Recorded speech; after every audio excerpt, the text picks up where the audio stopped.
Hi, welcome everyone. I'm Lata Venkatesh. Today on Indianomics, we are trying to understand the recent order from the government which requires importers of laptops and PCs to get a license. The goal of the government is laudable. India imports, as of the last year, 5.3 billion worth of laptops and PCs. That's in FY23. That's around 8 million pieces. And over 90% of that came from China. The government wants these made in India. But the worry of the user industries like IT companies or the GCCs, the Global Captive Centers, is will they be faced with shortage in terms of supply of laptops and PCs? Will they also get exactly the brand and quality they want? Now, the domestic industry is answering that they believe they and the multinational laptop makers can scale up thanks to the PLI scheme. Now, to understand more of everyone's point of view, I have with me Megha Chawla, partner and capability sourcing leader at Bain & Company, Tarun Pathak, the research director at Counterpoint Research, it's a think tank, Ashish Agarwal, VP and head of public policy at NASSCOM, and Saurabh Gupta, CFO of Dixon Technologies. So we have a good mix of users and producers and perhaps think tanks as well. Gentlemen and Megha, thank you very much indeed for joining us.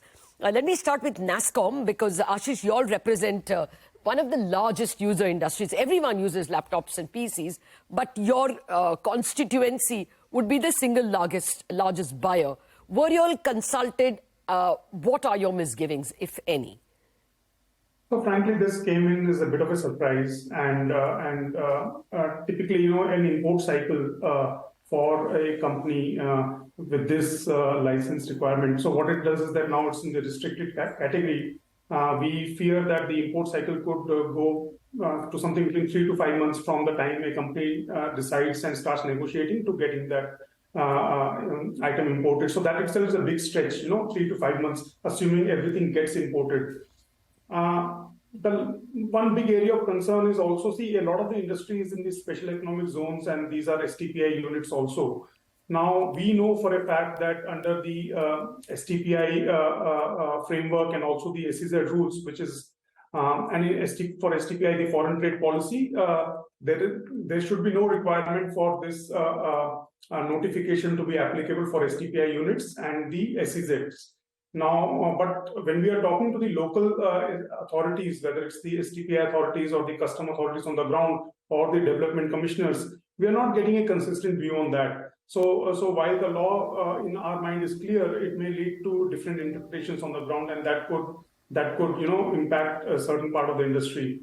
And then when you go beyond this, I think there are, like you mentioned about the manufacturing in India, and I think it's a matter of between the cup and the lip, right? What is that slip that we might see? For example, if you look at the data center industry, a lot of the high-end servers are currently not manufactured in India, so they're just not there. And we have seen commitments, I think there are news reports that it's going to happen. But again, it's a matter of, what happens in the transition. Mm-hmm. And then finally, if you go to the last point, I think, the entire idea of import licenses was still now on restricted items. Mm. And now it covers everything. Mm. So we need a real overhaul of this process of import, because when you're going to look at it in this level of scale, any rejection of application or any of these other things which can delay the process could actually have a significant impact. So we are talking to the government and we are examining the situation, but it's something to be concerned about for the industry.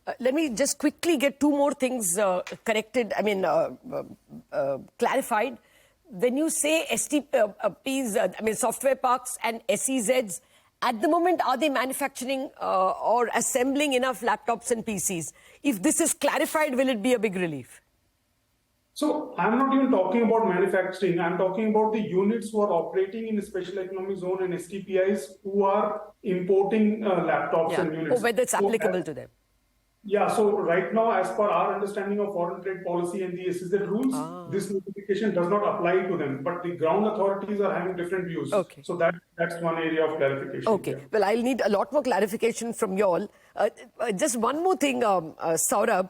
There is this HSN 8471. That is the code. All products that come under HSN 8471. Is it that, you can, if it is 8472 or 70, are those computers, I mean, I don't know, I just don't know how the law works, but are those computers, can you sidestep the law by changing the code? As far as I understand, I think so.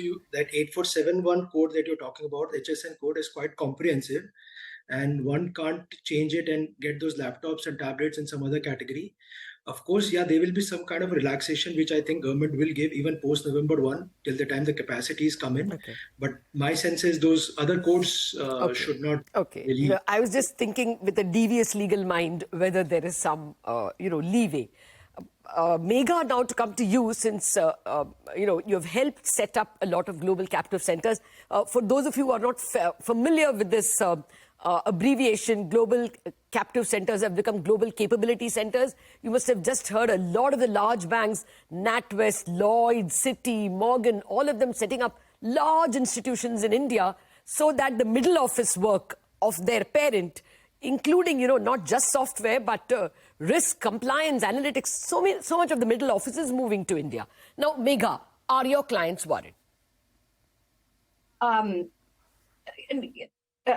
Lata, not yet. What we're seeing is you've seen the data, right? In the last year, actually it's been brewing over the last 2-3 years, but in the last year, what we've seen is that there has been a surge in interest in GCC. We are actually at any point having tens of conversations with our clients on how can they enter, how can they scale up. This has not yet cast a shadow on the GCC opportunity. That's for two reasons, right? The first is there's just a lot of, right now everybody's waiting for the modalities to unfold. I think folks are figuring out, how is this import license going to work? What is the implication on timing, on cost, on, will there be more runway over here?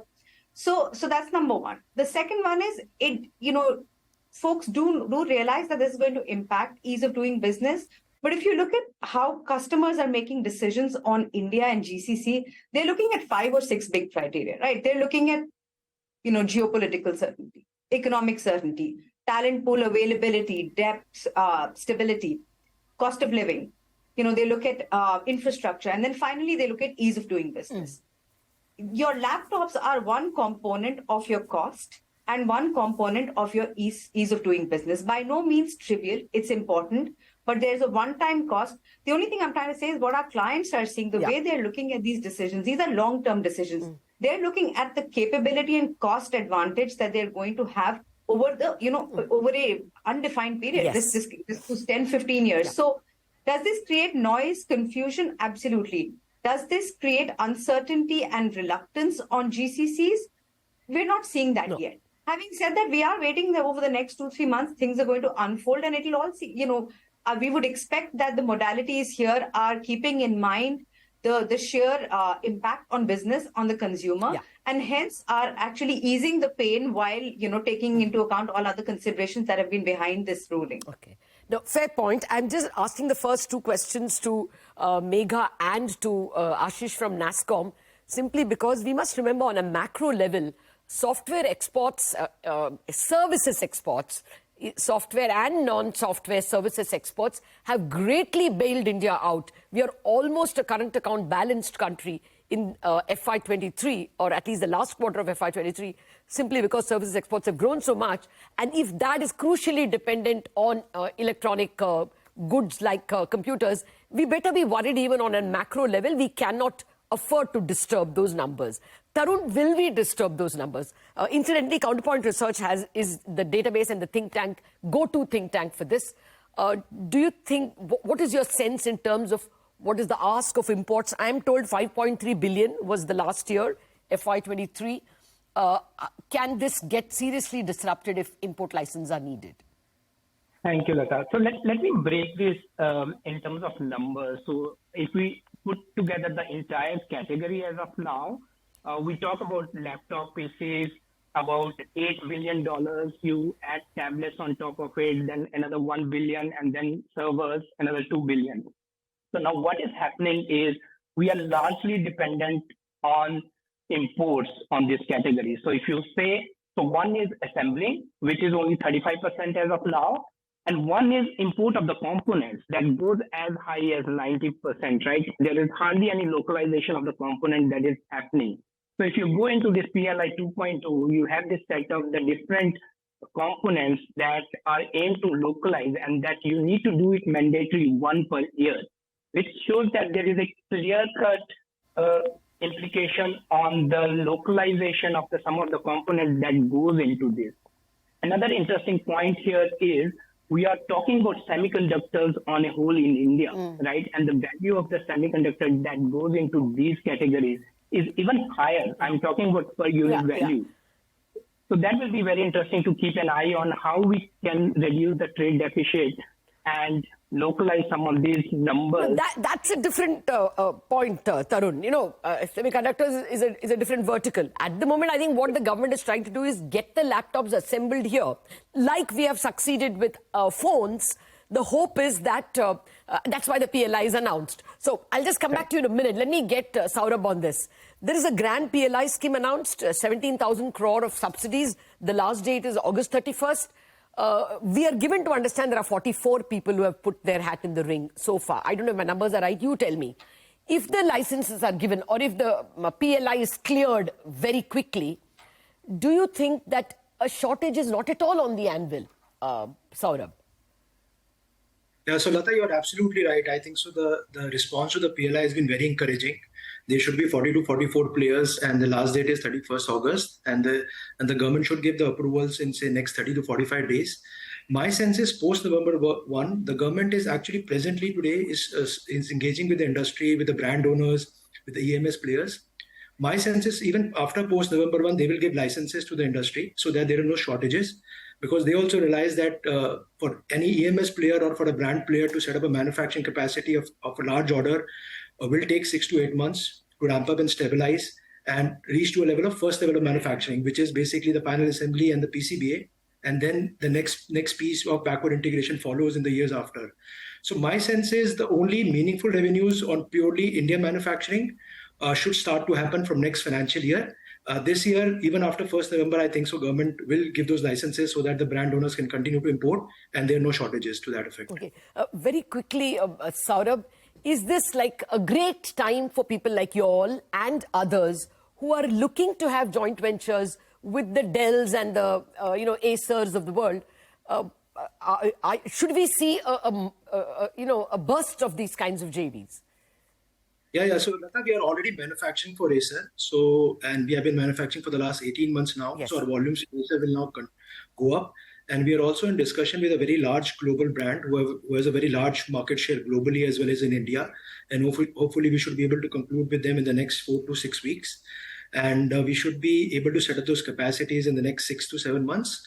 So clearly it's a large opportunity. So unlike mobile manufacturing, where the government also put a tariff barrier, now IT hardware product was basically an ITA1 product where you can't put tariff barriers. So the government resorted to this non-tariff barriers to trigger that domestic manufacturing.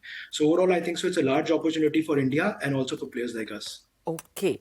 I have to take a break. But very quickly, Ashish, is the IT industry worried that, FY24 or 25, you can have a problem with, hiring, changing your computers? Is this a big thing that's sitting on their head? So, Lata, I would concur with Megha there. I think it is definitely an ease of doing business issue, but nothing more than that at this stage. And obviously, there is anticipation in terms of how it will actually play out. Yeah. But as on date, I think this is not something which is therefore the industry is sweating on too much. But yeah, definitely working out. All right. Okay. At the moment, those from the stock market who are watching the EMD stocks and those who are watching IT stocks and general Indian productivity should rest assured that things don't seem to be rocking the ship too much. But how would you like the license rules to be to ensure ease of doing business? Those questions after the break. Bazaar audience, you will get to hear the rest of the conversation after market hours. Back in a minute.